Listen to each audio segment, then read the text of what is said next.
As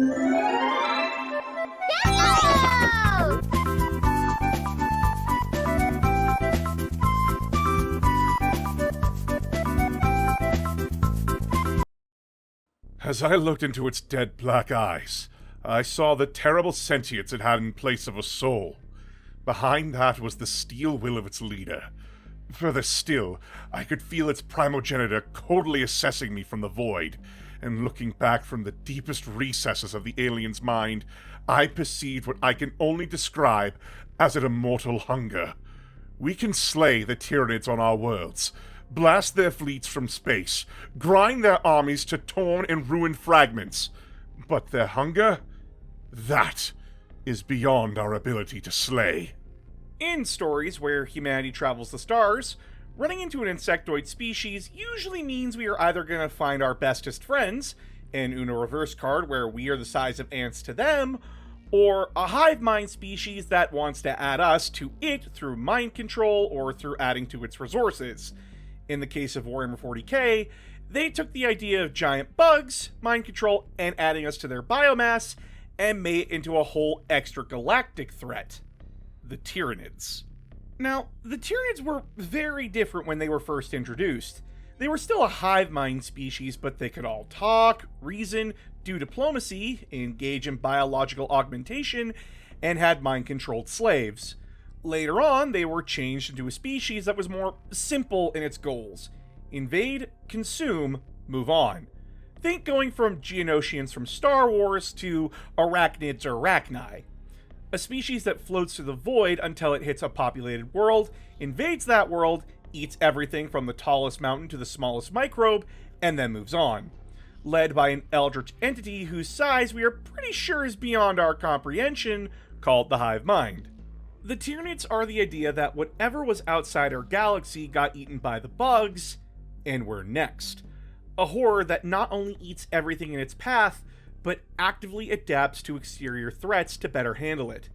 If you have a lot of stuff that kills swarms, the Hive Mind will adapt that force to be able to counter it, going from swarms to large monsters. Or if there are a lot of anti-armor units, it does the anti-infantry thing, making the Tyranids extremely dangerous when engaging them in combat. And that's before we get into the Gene Stealer cults.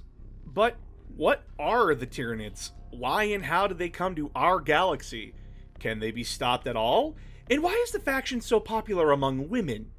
Well, let's get into the need to know of the Tyranids. A warning, due to the nature of the Tyranids as a faction, this is going to come off more as a biology lesson than actual storytelling. So, get your notes out, class! The Tyranid story is not very in-depth. Technically, their story begins during the Horus Heresy with the destruction of the Pharos device on the world of Sotha. The Pharos device, to put it simply, was a psychic beacon that helped the Imperium navigate the warp, acting as a waypoint for ships during their travels. The Night Lord's Legion tried to take the Pharos device to reunite their legion, but the Ultramarines, their Imperial Fist and Iron Warrior allies, blew it up, denying the Night Lords a way to reunite and getting a long-term win against the traitor forces, and giving a huge neon sign to the Tyranids saying free buffet here.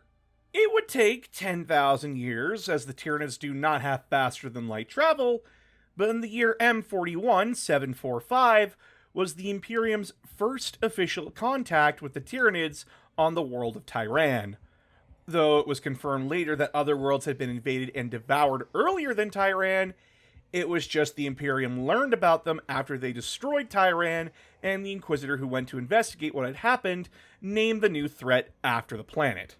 Now, the Tyranids would prove how scary they were in the First Tyrannic War, the first actual large-scale galactic conflict between the Imperium and the Tyranids that would see many worlds within Ultramar being destroyed and the Ultramarines getting their shit kicked in, only barely stopping the threat after sacrificing a major ship to self-destruct in the heart of the Tyranid fleet.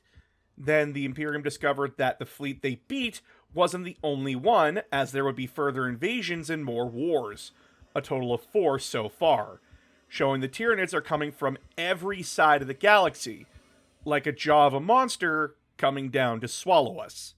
And that's the history of the Tyranids. Which is sort of the problem with the bugs. With the way they are as a faction, it doesn't have much for their personal history or goals. They invade, they consume, they move on. Not much else to go on aside from everyone else trying to figure out how they work and scientific observations, which is always fun when it comes to factions like the Tyranids. Everything you read about them tends to fit more into scientists and historians trying to figure them out, or reports from military forces trying to educate other officers on how best to handle them. So let's get into the Tyranids as a species. The Tyranids are a mystery. It's not very clear if the Tyranids we know in modern 40k looked the same way before they came to our galaxy. But they look the way they do now, so we have to go on that. The Tyranids, as I said, are a species that just floats around in the void, like a school of hungry fish looking for their next meal. To search for these worlds, a hive fleet will shotgun out hundreds of spores into the void, hoping that one of these spores hits a planet with life. If the spore lands on a planet, the Tyranid creature will hide away and act as a psychic beacon, or as the Tyranid form known as a gene stealer will do, infiltrate a populace and subvert it from within by establishing a gene stealer cult to do the same thing. Once the Hive Fleet locks onto that psychic signal, they will slowly move towards that world, either going straight there, or eating everything on the way there if other worlds happen to be in the way. Once a fleet comes within range of a target, they will unleash what's called the Shadow in the Warp. We only really have theories on what it is, but when the Tyranids show up, they generate a wave of static over the warp, suppressing it, and any psychers who try to use their powers will feel as if they are being blocked by millions of chittering noises or attacked by manifestations of the Tyranids. This stops any and all communication from getting out, so the target planet can't call for help if they had any way to call for help. Once an invasion begins, it begins a 4-stage process. The invasion itself, where the Tyranids launch a ground invasion of the planet to establish hives and attack the planet's defenders. Once the Tyranids have a foothold, they begin to make the planet more suitable to their needs, allowing for more Tyranid generations to spawn faster, and making it easier to herd the planet's population to zones they control. Once that is done, we move on to consumption, where the Tyranids erect massive towers that begin to siphon off the gathered biomass to the Hive Fleet in orbit.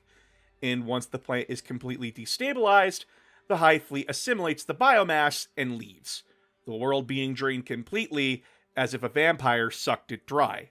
Now, the Tyranids during an invasion organize themselves through creatures we call synapse creatures. The synapse link is how the hive mind communicates with its creatures, using a creature known as a Norn Queen to be a receiver, who then hands out commands and instructions to lesser synaptic creatures, who then hand those commands to the other bugs. When connected to their synapse link, the Tyranids go from acting like wild animals to deadly monsters, able to organize themselves to attack in coordinated efforts or use basic pack tactics to herd or overwhelm their opposition. However, the downside to this is that their synaptic creatures are a huge weakness for the Tyranids. When killed, a synaptic creature sends a psychic backlash to the creatures it connected to. Smaller bugs will either be instantly killed or badly hurt by the backlash, while larger creatures tend to go nuts and lose coordination, and without the lesser bugs protecting them, it makes it easier to counterattack the larger creatures. But this is assuming you can get to the synaptic creatures, as they usually like to hang out in the middle of the swarms. When dealing with the swarms, the Tyranids are further organized into 4 categories, which I simplified into small, medium, large, and titanic beasts. The small bugs are swarms, with no synaptic creatures among their ranks, as they are meant to either overwhelm their enemies or be worker drones for hives. The medium bugs are where we get to forms like warriors, gene stealers, and the like. These bugs are usually coordinating the lesser swarms, or built for specific tasks like infiltration or sabotage. Then we have the large bugs. These creatures are the monsters or tanks of the Tyranids, with some being able to guide larger swarms or are created to counter similarly sized forces or be bunker busters. Then we have the Titanic units, who are only ever seen when an invasion reaches its final stages and the hive mind is done fucking about. And yes, these creatures can also be synaptic monsters. However, the larger the creature, the harsher the backlash will be. Now, let's talk about specific forms you'll see. When dealing with Tyranids, you will see them adjust and change over time to adapt to threats. For example, warriors will either be made to have melee weapons only, given barbed stranglers to fight grouped up infantry units, or venom cannons to take down armored units that threaten the swarm, while something like a Tyrannifex will either be made to kill tanks or mow down swarms of infantry. However, the most notable of these forms are the Hive Tyrants. Hive Tyrants are massive synaptic creatures who are meant to be frontline leaders, being a more direct way for the hive mind to guide its forces. Given special pheromones and other devastating weaponry, Hive Tyrants are extremely dangerous and easily walk through whole battalions on their own. Let's put it this way. In Space Marine 2, the only way we had a shot at killing it was dropping a skyscraper on it while it was on a bridge, and it still had enough fight in it to give the 3 Marines sent to kill it shit. That's how tough these things are. Then we of course have the uniquely named monsters, like the Swarm Lord, Old One-Eye, Death Leaper, and the Red Terror. Now, don't think these are bugs who have developed personalities. These are creatures who have specific designs that are shared among the Hive fleets, whose memories and experiences are shared among each new version of these creatures, meaning that they are always learning and adapting. So if you see a Swarmlord on the field, it's not the same one who bested Marneus Calgar, but it definitely remembers how the previous version did it, and how the previous version died. We also have variant forms that have wings. Yes, Hive Tyrants, Warriors, Gaunts, and other beasts can get wings or just hover in place. They do fly now, meaning that even in the air, you aren't safe from the Great Devourer. But now, let's cover the different Hive fleets before we wrap up. Tyranids are organized into what we call Hive fleets. These fleets are then named after monsters of legend to at least keep track of what they specialize in. This was started by Inquisitor Cryptman, who was the guy who discovered what happened to Tyran, naming the first Hive fleet Behemoth. However, when a Hive fleet is beaten, the different bioships will flee in any direction they can, becoming what we call splinter fleets, and go on to try and become a full fleet again, or are destined to eat a few worlds before being wiped out. However, the major Hive fleets are as follows. Hive Fleet Leviathan is the current poster child of the faction. Being characterized with bone-white flesh and purple carapaces, the Tyranids of Leviathan are known for having superior synapse links than the other fleets. They are also known for being far more coordinated and faster to adapt to threats than the other Hive fleets, showing a terrifying ability to not only understand their enemies, but predict their next moves before they make it. They were the major heads of the Third and Fourth Tyrannic Wars. Hive Fleet Behemoth was the first Hive fleet to be discovered. Having red flesh with dark blue carapaces, Behemoth is infamous for its preference of berserker-like bugs and adopting a more aggressive get-in-your-face style of swarming, using larger bugs to break enemy lines and letting the lesser swarms follow up to clean up behind the rampaging beasts. This fleet nearly brought the ultramarines to their knees in the First Tyrannic War. Hive Fleet Kraken was the second Hive fleet to be encountered by the Imperium.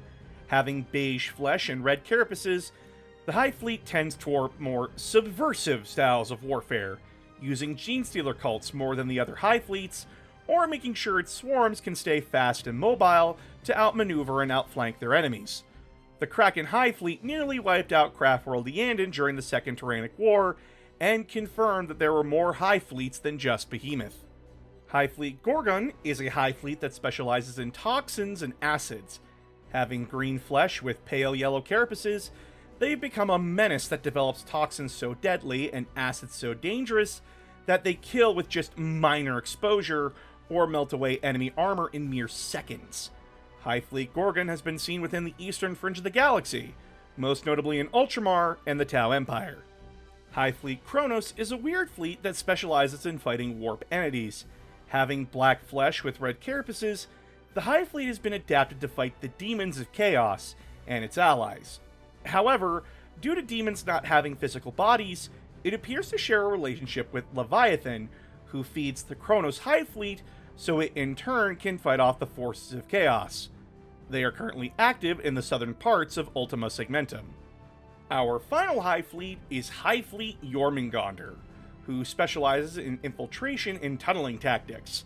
Having black flesh and yellow carapaces, this hive fleet prefers raveners, trigons, and other tunneling-based monsters to get its swarms into the enemy's heart, subverting enemy defenses from digging under them and crippling enemy morale as no one ever knows where they will pop up. They were thought destroyed in the eastern fringe, but reports have had them pop up again around the galaxy. Now, let's get into what the Tyranids are doing right now in the galaxy.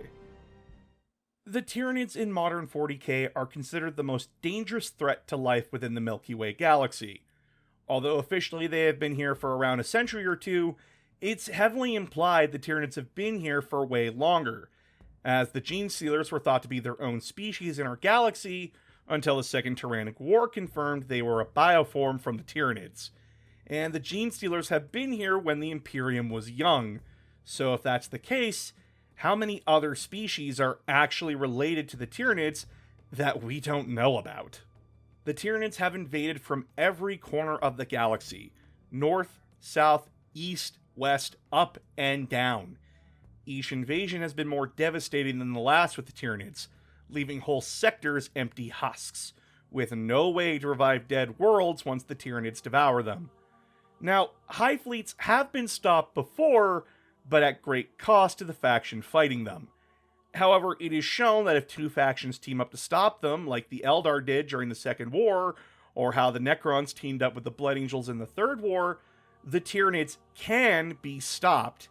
But this is the Warhammer universe. Teaming up is considered taboo by many factions within it. Should the Tyranids not be stopped, they will consume every planet they can. We don't know the ultimate goal of the Tyranids aside from that. And with the galaxy seemingly surrounded on all ends, and with recent reports saying that planet-sized Tyranid organisms have been spotted, we might be more screwed than you think. But it's GW. The Tyranids will never have a full wind because we have to stay in eternal stalemate. As the old saying goes, in the grim darkness of the far future, there is only war. The Tyranid army is the swarm-based army in 40k, allowing you to field swarms of smaller creatures to overwhelm your opponent, or run whole stampedes of monsters to crush them underfoot. Their whole gimmick is that the smarter brain bugs keep your dumber bugs in line and improve their strength and leadership, while their second ability is Shadow in the Warp, which usually debuffs enemy leadership and scares people. From there, it's a balancing game of keeping your brain bugs alive while pushing your opponent off the board. Tyranids constantly want to be putting on the pressure as much as possible, so they can control the board and protect their brain bugs. However, losing your brain bugs means you are losing tons of buffs for your army. So keep your smart guys alive so the muscle can perform better, and you'll see most armies as not threats, but massive buffets. The Tyranids are a faction in 40k that, as far as we know, seem clear in their goals and wants. They just want to eat everything and move on. This makes it extremely simple, but that simplicity shows how scary they are. They can't be reasoned with, the thing you need to kill to stop them is probably so huge nothing can hurt it, and so long as one hive ship survives, they will always come back to haunt you. Truly a terrifying idea, and the fact we don't even know if the current forces against us is the main force just makes the implications even more terrifying. Now though, we are done with every Xenos faction, meaning we can now get into Imperial and Chaos factions for Need to Know, which you can vote on by joining the Patreon, which also lets you watch exclusive content like my unit reviews. However, if you can't join the Patreon, don't sweat it. Subscribing and sharing my videos is more than enough help. But until then, everyone, I'll see you all next time.